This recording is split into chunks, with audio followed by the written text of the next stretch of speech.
நற்றிணை பாடல். குறிஞ்சிரவின் வருகை பாடலின் விவரங்கள். திணை குறிஞ்சி. துறை இரவுக்குறி மறுத்தது. பாடியவர் பெயர் தெரியவில்லை. பாடப்பட்டவர் தலைவன். சுரும்பு உண விரிந்த கருங்கால் வேங்கை. பெருஞ்சினை தொடுத்த கொழுங் கண் ஈராவல். புள்ளுற்று கசிந்த தீம்தேன் கல் அலைக். குறக்குறுமாக்கள் உண்ட மிச்சிலைப். பூன் தலை மந்தீவன் பரநக்கும். நன் மலைநாடு பண்பு எனப்படுமோ.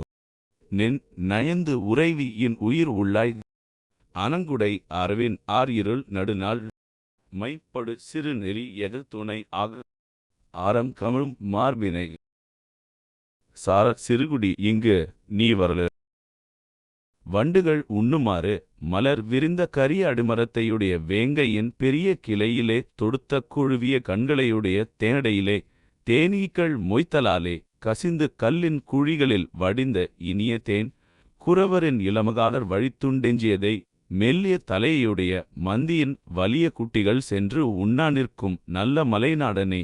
நின்னை விரும்பியுரையும் இவளது இனிய உயிர்படுகின்ற துன்பமின்னதென்று கருதாமல். வருத்துந் தன்மையுடைய பாம்புகள் இயங்குகின்ற வருதற்கரிய இரவின் நடுஆமத்தில். மயக்கந்தருகின்ற சிறிய வழியின் கண்ணே. நின் கையிலேந்திய வேற்படையே நினக்குரிய துணையாகக் கொண்டு. சந்தனம் பூசுதலால் அதன் நரிய மணங்கமழ்கின்ற மார்பினையுடைய யாய். சாரலின் கணுள்ள சிறுகுடியாகிய இவ்விடத்து நீ தனியே வருதல் தகுதிப்பாடுடையதாமோ. ஆதலின் இனி இங்கு இரவில் வரற்பாலை அல்லைமன். நற்றிணைப் பாடல் தலைவன் ஒருவனின் இரவில் தலைவியை சந்திக்க வரும் செயலைப் பற்றி கூறுகிறது. வண்டுகள் மொய்க்கும் வேங்கை மரத்தில் உள்ள தேனடையிலிருந்து கசியும் தேனை. குறவர்கள் உண்ட எச்சத்தை குரங்குகள் உண்ணும் மலைநாட்டுத் தலைவனே. உன்னை விரும்பும் தலைவியின் துன்பம் அறியாமல். பாம்புகள் நடமாடும் இருள் சூழ்ந்த குறுகிய பாதையில். வேலுடன் சந்தனம் கமழும் மார்புடன் நீ இங்கே தனியாக வருவது தகுமா. இனி இரவில் இங்கே வராதே என தலைவி கூறுகிறாள்.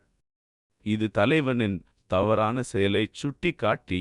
அவளுடைய பாதுகாப்பு குறித்த கவலையை வெளிப்படுத்துகிறது.